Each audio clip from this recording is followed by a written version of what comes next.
tema porque lo habíamos señalado que hay un informe de Human Rights Watch que señala que existe un uso desproporcionado de las fuerzas del orden durante las protestas en diciembre de este año. Conversamos con César Muñoz, director asociado de Human Rights Watch para las Américas. Y buenas tardes, bienvenido, señor Muñoz. Sí, lo vamos a tener en breve para conocer un poco más en qué se basa este informe que habla precisamente de las protestas en nuestro país registradas el año pasado. Buenas tardes, señor Muñoz, ¿nos escucha? Les escucho, buenas tardes. Buenas tardes. El informe que ustedes han emitido hoy se basa en ¿qué información? Sí, mire, nosotros,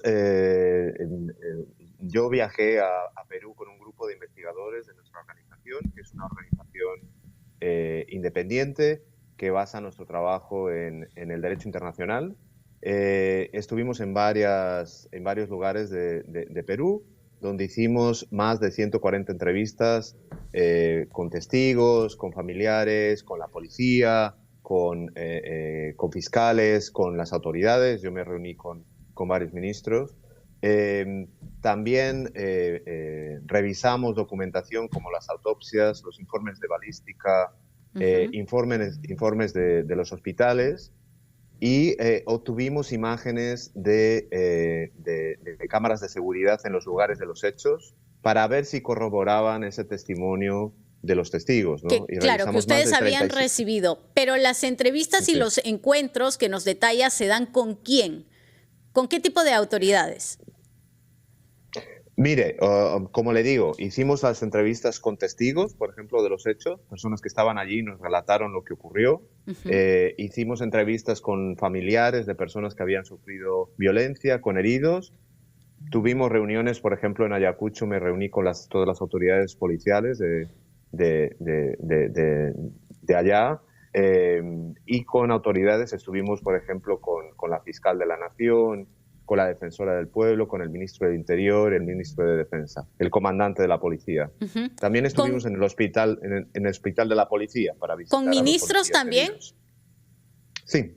¿Con qué titulares se logró reunir? Con el ministro de Defensa y el ministro del Interior. Con ellos dos. Y digamos que la conclusión tras toda esta recaudación de información, ¿cuál es?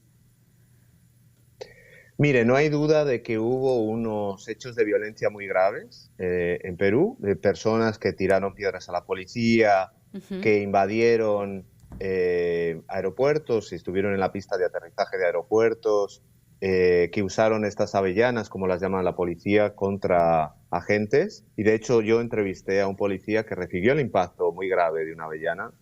Y también el tema de los bloqueos, que contribuyeron a la muerte de por lo menos 11 personas y de 7 haitianos que murieron en Desaguadero. Pero esos actos de violencia tienen que ser investigados. Las personas tienen que responder por eso.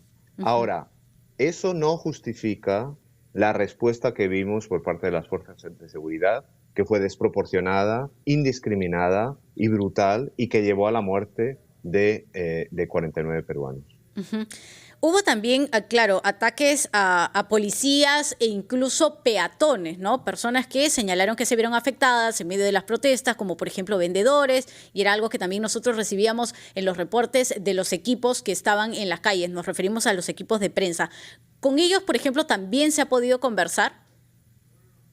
Sí, hubo muchísimas víctimas que no estaban participando de ninguna manifestación, y hubo muchas víctimas de manifestantes que no estaban siendo violentos de ninguna forma. Ese es el problema de la respuesta indiscriminada que hubo, donde la fuerza, incluso la fuerza letal, fue usada contra las personas que a veces estaban mirando. Y le pongo un ejemplo. Hubo varias personas que estaban en un cerro en Andahuaylas y la protesta estaba abajo. Es donde estaba, y ellos solo estaban mirando y murieron. Claro, o sea, les alcanzaron las balas. Claro, y los que huían, por ejemplo, de los manifestantes, porque no se puede negar que fueron momentos de caos en los cuales hubo algunas personas que intentaban más bien huir del lugar donde se estaba dando la protesta, los actos de violencia, y que también se vieron afectados. No, por supuesto. Hubo una afectación muy grande. También hubo policías que fueron heridos, varios centenares de policías heridos. algunos graves, pero el problema que vimos, insisto, es esa acción desproporcionada e indiscriminada. O sea, en una manifestación, si hay personas violentas, que puede haberla, yo diría que primero empecemos con que la mayoría de las manifestaciones fueron pacíficas. Y eso está constatado para la Defensoría del Pueblo. Hubo actos de violencia en algunas manifestaciones que fueron muy graves, no los minimizo de ninguna manera, pero la respuesta de las fuerzas de seguridad tiene que ser proporcionar a esa violencia y dirigida a esa violencia. Es decir, no se puede actuar contra la manifestación en general, ni contra los vendedores que están allá, ni la gente que está pasando. Tiene que estar dirigida a las personas que están siendo violentas. Eso no ocurrió. Y cuando nos cuenta que también se ha reunido, porque nos ha dicho, ¿no? Defensoría, policías afectados, policías que estuvieron defendiendo el territorio que se les había asignado, 140 entrevistas, y menciona ministros del Interior y Defensa. De ese entonces, los ministros de ese momento, ¿con qué ministros se ha reunido? No, me reuní con el ministro del Interior y el ministro de Defensa a finales de enero. Entonces no eran los ministros que estaban en diciembre, porque cambió. O sea, el ministro de Defensa de diciembre es el primer ministro Tarol ahora, ¿no? ¿Y le alcanzaron o les hicieron llegar a ustedes, justamente como institución, informes, reportes? Es decir, ¿hubo un contraste de esta información que ustedes ahora emiten en un informe? ¿Y qué tipo de contraste? Sí, mire, creo que hay una negligencia muy grande en el gobierno de que no se ha investigado lo que pasó. No sabemos, no hay un informe público que diga, no, estos fueron los hechos. Y esto es diferente de lo que ocurrió con las protestas en 2020, donde el Ministerio del Interior de la época hizo 2 investigaciones, una sobre los comandantes de la policía, ¿no?, y otra sobre la conducta de la policía, que en esa época resultó en la muerte de 2 jóvenes, de Inti Bryan, que nosotros hicimos un informe también. Y esas muertes fueron causadas por perdigones de plomo, que están prohibidos en...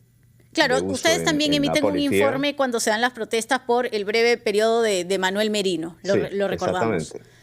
Este informe, entonces, ¿cuántas páginas tiene o qué tan grueso es en cuanto al contenido que ustedes han podido recabar?